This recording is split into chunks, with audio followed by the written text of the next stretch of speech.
What's going on, folks? Devon Banks here in the Bass Basement. And on today's episode, I'm going to give you 2 crankbaits that smallies love. It's all coming up. Brought to you by Rec Lending, your source for marine loans and warranties. Folks, thanks for tuning in. Before we get into the video, make sure you like, subscribe, and hit the notification bell so you know every time I'm here in the Bass Basement with a new fishing tip.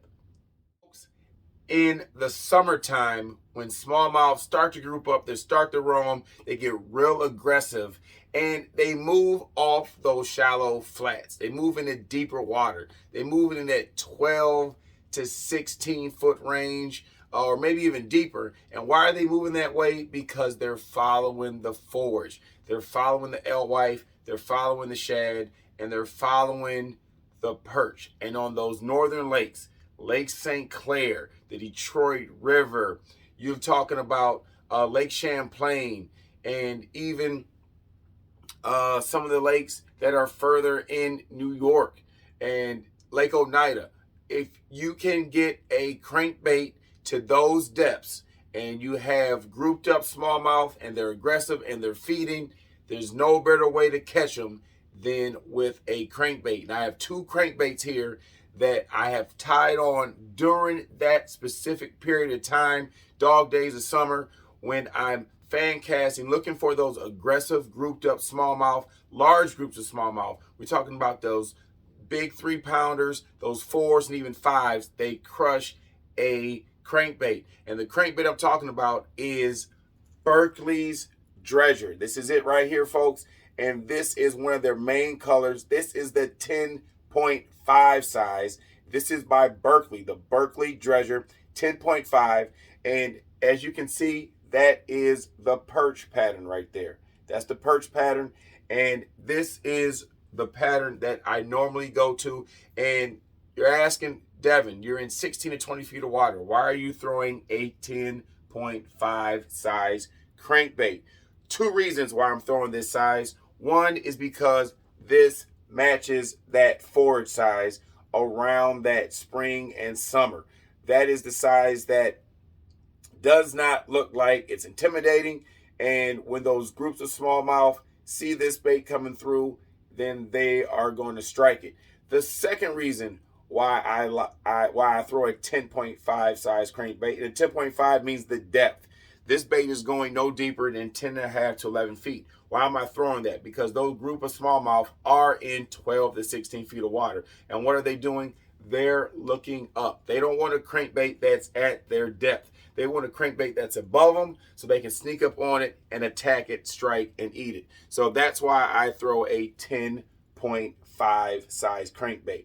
So that right there is the Berkeley Dredger in perch. I love that throat right there is that sort of yellowish, orangish right there. It looks like a perch. It dives into a perch, and that's what they strike right there. So this also comes in some deeper sizes, but one reason right there, I love that perch pattern right there because they just strike it and eat it. And like I said, I have it tied on during that time of the year.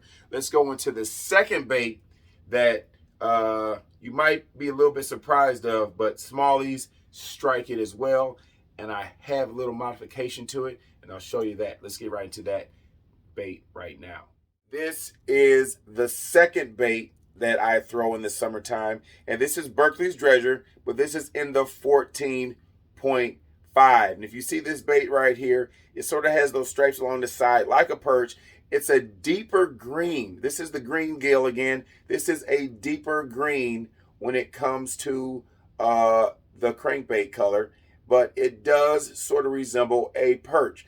Now, if you look at the throat right here, it does have a little bit of orangish or yellowish tone to it, but I'm gonna do a modification here that's going to literally make this bait resemble a perch a little bit more, and just get those inquisitive smallmouth that come and look at it while it's going to really strike it. And when I'm cranking this bait, I am using a 6-gear reel, and that is going to speed up the retrieve, and it's going to allow those fish not to get a real good look at it, but strike it. I really don't want to throw a 5-to-1 because that just slows the crankbait down and it limits the fatigue on me while I'm cranking, but it does give those fish an opportunity to look at. So I like to go with a 6 gear or a higher reel when I'm cranking. And let me show you my modification to make this bait resemble a perch a little bit more. Okay, let's get to the modification process on that green gill Berkeley dredger. And how this came about was last year I was on Lake St. Clair. I was in about 16 to 18 feet of water, and it was cloudy, it was overcast, and had a slight wind. And the fish, I knew they were eating on perch. However, they really weren't eating that perch color crankbait. I could see them on my graph. So I went to that darker melon color, that green gill. And what I did was I modified the throat right there, and I made that into a reddish, orangish color throat. And that right there is what did it for me. I started getting quality bites. I started getting bigger bites, 3.5, 4 pounders. I had a couple back-to-back casts, and I had a couple every other cast. I had a flurry about 15 to 18 minutes when they were eating on this Berkeley dredger with the red throat. So this is definitely a tournament bait that I would throw. Have high confidence in this color and that throat right there. So you guys are fishing northern waters, Lake St. Clair, Detroit River, Lake Oneida, Lake Champlain, where they really get on a crankbait bite when they get grouped up. I would highly suggest getting you a green gill Berkeley dredger. This is the 14.5, but they also have it in different sizes. And then jump down and put a reddish or orange throat to resemble a perch. And you should get some bites if you got wind and cloud cover. I really like that color. It does resemble a perch a little bit, and they smash it. So there you have it, folks. 2 baits that smallies love when you are cranking. Check them out. Make those modifications and catch you some fish. Don't forget, like, share, comment, and subscribe. And you already know what I want you to do. Hit that bell.